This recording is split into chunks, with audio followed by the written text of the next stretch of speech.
Hello everyone and welcome back to Join MNS Academy. Today we are going to do questions of cell, the unit of life. We will be doing 20 most important question of this chapter.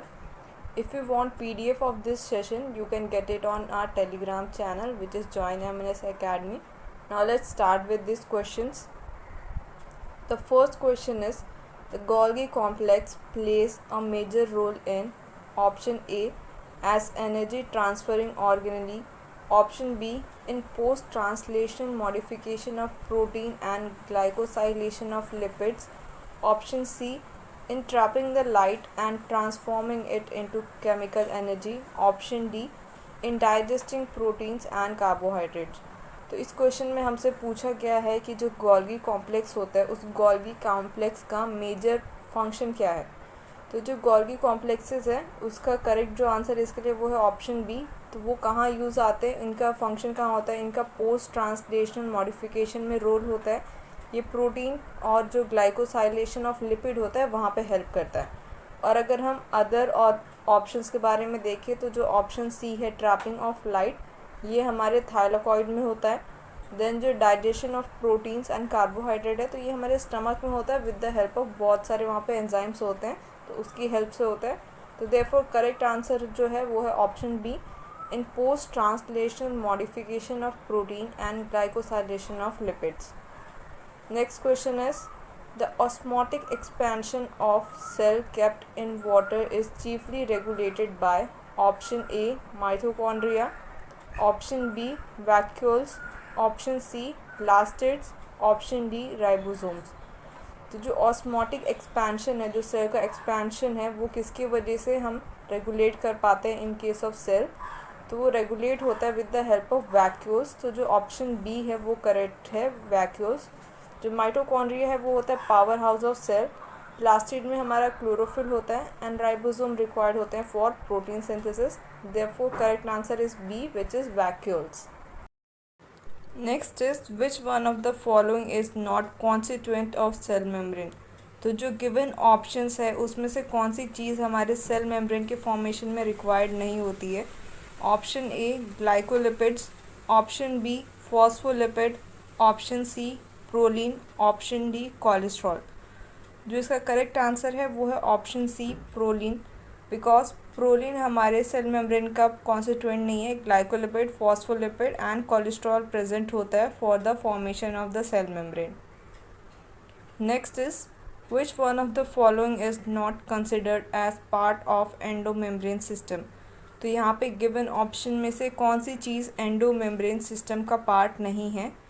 Option A Golgi complex, option B vacuoles, option C peroxisome, option D lysosome. So जो इसका correct answer है वो है option सी पेरोक्सीसोम्स। जो हमारे given other option है Golgi complex, vacuoles, lysosome, ये सारे एक दूसरे के साथ कोऑर्डिनेटेड वे में फंक्शन करते हैं। तो जो ऑर्गेनेलीज एक दूसरे के साथ कोऑर्डिनेट वे में फंक्शन करती है उसको हम एंडोमेम्ब्रेन सिस्टम बोलते हैं।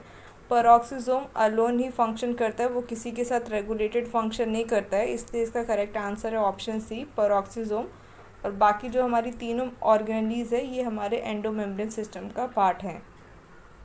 Next is, plasmodesmata uh, option A locomotory structure, option B membranes connecting the nucleus with plasma lemma, option C connection between adjacent cell, option D lignified cemented layers between cell।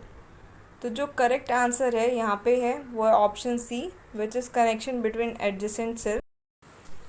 Plasmodesmata जो होता है ये हमारे दो adjacent cell के बीच में एक connection होता है जिसकी वजह से दो सेल एक दूसरे से इंटरलिंक्ड होते हैं।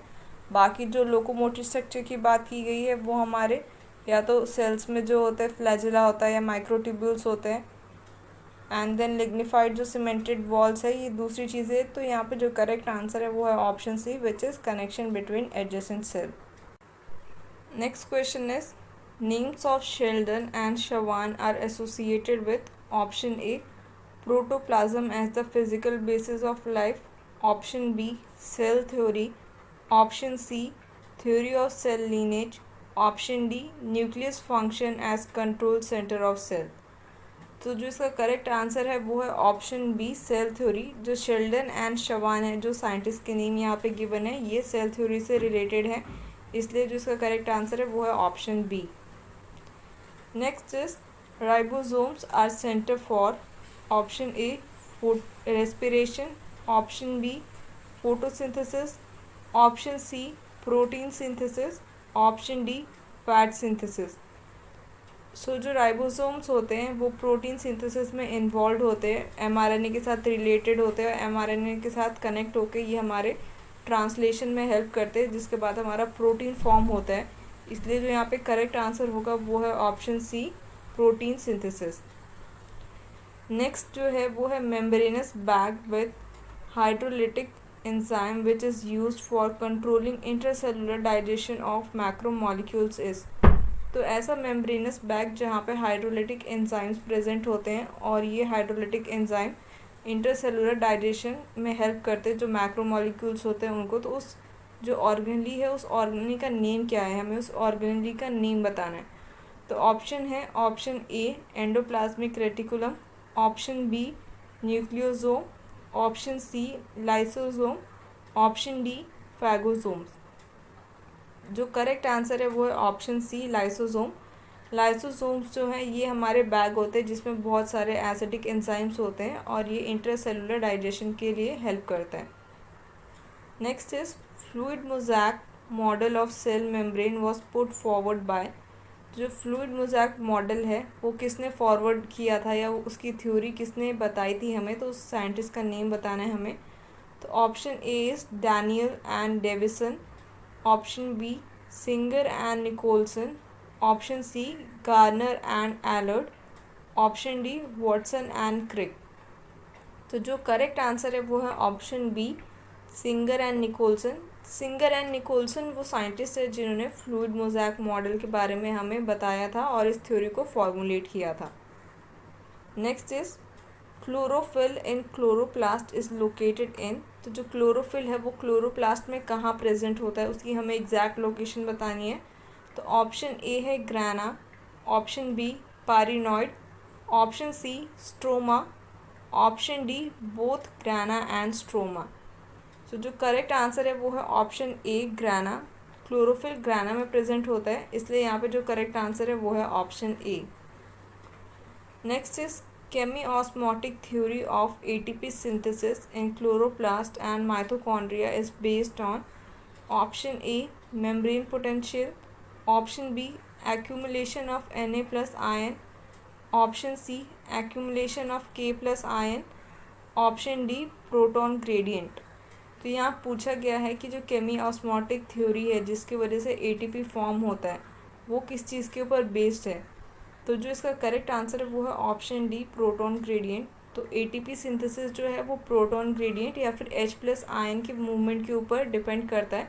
अगर H प्लस आयन जो एटीपी पंप है उसके थ्रू मूव करता है तो उस केस में हमारा एटीपी फॉर्म होता है, अदरवाइज़ एटीपी फॉर्म नहीं होता है। तो ये जो Na plus and K plus है ये हमारे मेम्ब्रेन पोटेंशियल को मेंटेन करने में हेल्प करते हैं, बट एटीपी सिंथेसिस के लिए हमें प्रोटॉन ग्रेडियंट रिक्वायर्ड होता है। Next is element necessary for middle lamella is option A calcium, option B zinc, option C potassium, option D copper। तो जो मिडल लैमेला फॉर्म होती है उस मिडल लैमेला के फॉर्मेशन के लिए हमें कौन सा इनमें से मिनरल रिक्वायर्ड है। तो कैल्शियम हमें रिक्वायर्ड होता है for formation of middle lamella, इसलिए जो करेक्ट आंसर है वो है ऑप्शन ए कैल्शियम।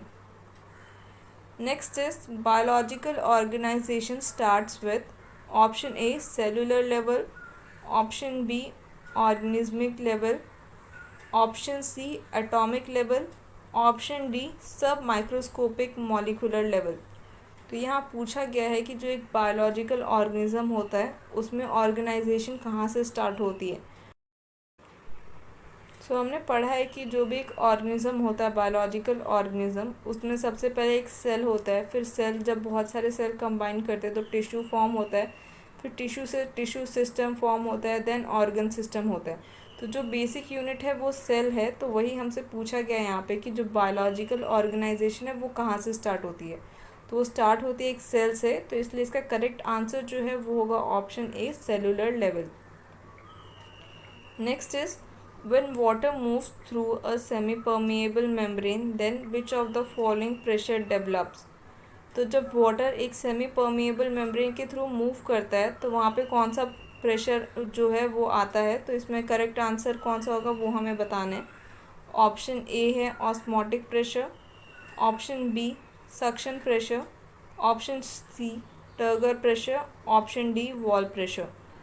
तो बिकॉज यहाँ पे आप ये टर्म याद रखो, सेमी परमिएबल मेम्ब्रेन, तो जहाँ भी वाटर का मूवमेंट होगा एंड सेमी परमिएबल मेम्ब्रेन, तो वहाँ पे हमेशा ऑस्मोटिक चीज़ से ही रिलेटेड होगा, या तो वहाँ पे ऑस्मोसिस की बात होगी, या अगर यहाँ पे प्रेशर पूछा गया है तो वो ऑस्मोटिक प्रेशर होगा। तो इसलिए जो इसका करेक्ट आंसर है वो है option A, osmotic pressure. Next question is the inner membrane of the mitochondria is usually highly convoluted forming a series of enfolding known as option A thylakoids, option B cristae, option C lamellae, option D grana। तो यहाँ पूछा गया है कि जो inner mitochondrial membrane होता है वो हाईली कॉन्वोलेटेड होता है और उस स्ट्रक्चर को हम क्या बोलते हैं, तो उस स्ट्रक्चर को हम क्रिस्टे बोलते हैं। तो ये जो बी ऑप्शन है इसको बी कर लेते हैं एंड इसको सी। तो जो बी ऑप्शन है वो करेक्ट है, क्रिस्टे। उन इनफोल्डिंग्स को हम क्रिस्टे बोलते हैं, इसलिए करेक्ट आंसर है यहाँ पे बी। नेक्स्ट क्वेश्चन है plasma membrane is made of option A proteins and carbohydrate, option B protein and lipids, option C protein lipids and carbohydrate, option D proteins some nucleic acid and lipids. So इसका जो correct answer है वो है option B, proteins and lipid. जो plasma membrane है वो protein and lipid से form हुई होती है। वहाँ पे हमारा प्रोटीन की बाई लेयर होती है एंड बीच में हमारा लिपिड प्रेजेंट होता है, इसलिए जो इसका करेक्ट आंसर है वो है option B, protein and lipids.